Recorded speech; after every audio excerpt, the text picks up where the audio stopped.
Good evening. Welcome back to We're Not Really Here. Thank you for joining us. And that is full time at the Etihad Stadium, finishing with a Manchester City win. City 2, Aston Villa 0. What a game and what a second half there. I mean, I'm buzzing here. I am buzzing. I mean, it was kind of a great first half, but then that second half, it had everything the first half had and more, didn't it, Joleon? Yeah, definitely. Again, both sides going at it. And then luckily for everyone, City related, City came out on top. And when you look at it, yeah, probably should have won the game.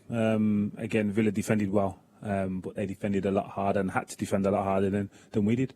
I guess in certain moments as well, and you turned and said it to me, I think, at one point, Joleon, usually at 0-0, when you're at 60, 65 minutes, you're a bit worried as a City fan, but it wasn't the case this time, Richard, and I guess that's the foundations you were talking about before the game that allows then us to build and go and score and win a game. Yeah, Aston Villa kept attacking, they still had opportunities, but you feel like the back line is more solid now at City. And I think the game, if you look at it, it comes down to who's made the least mistakes. And Man City, I don't think defensively made any. No. Aston Villa, maybe with Mings, he got caught on the ball, creates one goal on the handball. And that's where we've got to now at City. They don't tend to make any errors defensively, and that gives everyone else the freedom to go and play as they do. We're going to get to that Mings and our goal in just a second, but there was a key moment just before that, which I think was that Diaz block at 0-0, Richard. And I mean, that...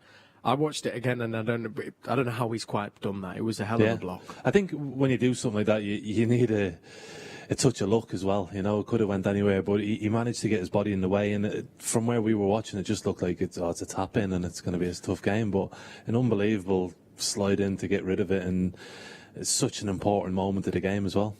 Then after that, then it kind of was opening up. It felt a bit like a basketball game, Joleon, and then it was as you say, the Mings mistake, Richard. Now, what happened there? Because there'll be a lot, there'll be fans watching going, well, was Rodri not technically offside? And obviously, but he took, Mings touched it. I'll let you. Yeah, again, as a defender, I'm going to say I'll feel hard done by letting that to go in. But I understand to the letter of the law. But in regards to the situation, yeah, Rodri's closing down and it's gone to Mings. And for me, he's gaining an advantage from being that side of him, because he's obviously... up until that, Mings thinks he's not active. Yeah. And then he's obviously able to capitalise on a mistake, which he wouldn't do if he was the goal side, and Mings would be able to see him in his vision. So grateful that it was allowed from the City point of view, but I feel slightly hard done by for Mings. It was Bernardo that kind of got the goal, and I think, well, for me, it rounded off what was a really kind of brilliant, 90 minutes from him as a whole. My man of the match, and took the finish so well, didn't he, Richard? Yeah, it was brilliant. The strike was perfect, and the way, once he got it onto his left foot, there was a couple of occasions previously when he was saying shoot throughout the game, but on that occasion he managed to pull the trigger, and it was a great finish. After that, then it still felt like Villa could have scored, but it was the penalty in the end where Gundogan stepped up. Penalty for you, Joleon? Yeah, definitely. Again, unfortunate for Cash, was it, that had his arms up, but it's a pen. We're just thankful that the header wasn't Phil Foden. And it was Jesus that has a little bit more composure when the ball's at his head. It's probably the only time Phil Foden looks slightly uncomfortable. But in regards to the decision, yeah, it's the right decision for me. It's quite interesting as well. I just wanted to pick up on something we clocked when the substitution was coming with Mahrez. You kind of assume it'll be kind of Foden will make way. You'll bring Sterling over to the left and put Mahrez out on the right. But quite a moment, I guess, for Phil that he was kept on the pitch for the full game, Joe. Oh, that is huge. And I think he's playing himself into Pep's best 11. Again, if this is the biggest game of the season next week, you see Phil Foden in it on current form. And that's a credit to him and what he's done for the team on a consistent basis. Well, I've just had it in my ear that we can actually hear from my man of the match. This is Bernardo Silva speaking at full time here at the Etihad. Bernardo, how important was that win, that 3 points? Well, very important. We're very happy. We knew how difficult this game was going to be because Aston Villa this season, they've been very good. And yeah, it was a tough game for us. Luckily, we scored 2 goals at the end and 3 more points. Not more important than the last 3. Just 3 more points and on to the next one. Yeah, they're all the wins were 3 points, but some feel, maybe by the nature of the game, the fact that it was goalless for so long, it feels like a big game for you guys. Well, yes, it felt like an important win because we got to like the 75th minute without scoring with 0-0. So to get those last 2 goals was really good. Tough game, a very good team. So we're very happy. Yeah.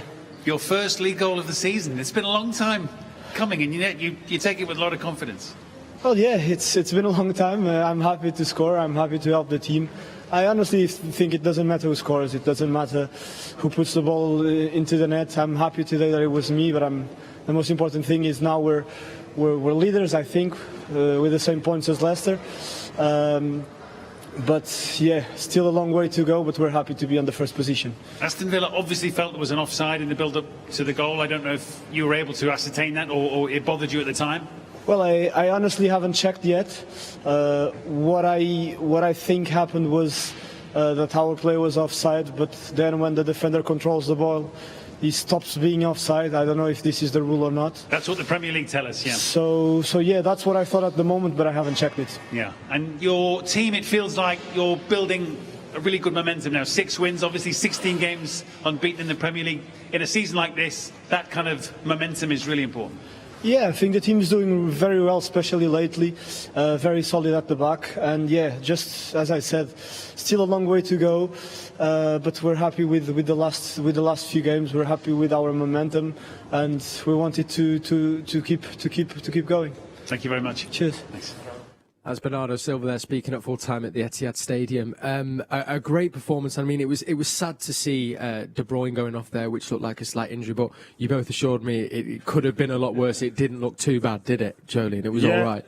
The fact that he signalled is not a great sign, but he played on for even though it was only 2 or 3 minutes, and walking off helps the kind of mindset and understand that it potentially could have been a lot worse. And then off that, Richard, I mean, given a performance like that, you feel that maybe he could step into that central role, should we need him to over the next few weeks, Bernardo, Richard? Yeah, definitely. I spoke before the game about him, and his performances allow him to just go and play anywhere on the field. You know, if he's in central midfield, he looks creative. If he's out in the wing, he never looks isolated. So he's a really top player, and he showed again his energy tonight. And it's nice for him to get a goal. I know he says it doesn't matter who scores, but he's that sort of player. A goal will give him a little boost of confidence, and he might go on a run now of getting a few.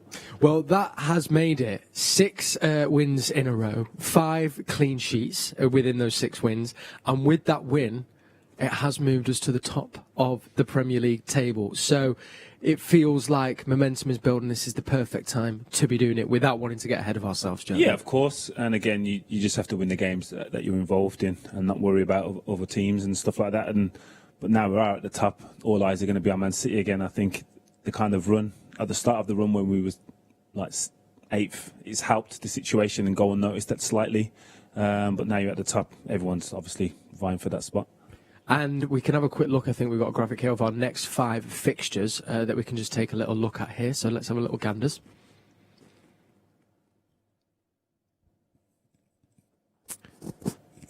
Okay, so our next 5 fixtures are the gallery. Give me in my ear because I have forgotten them.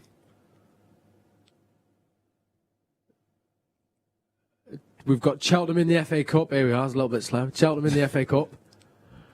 West Brom, followed by Sheffield, Burnley, and then that big one against Liverpool, and then Spurs. So looking at those, we've kind of obviously got the FA Cup thrown in there, but a nice couple of games to then prepare us for Liverpool and Tottenham. Yeah, and I think the 4 or 5 games that have gone previously are games that you would have looked at in the calendar and thought City will win these, you know, and it's a good point of the season to start picking up points. Likewise, going into the next few games, you would expect them to pick up points, and then the hard run will come with a few tough ones. But you can't be confident in the way they're playing at the moment. They're growing.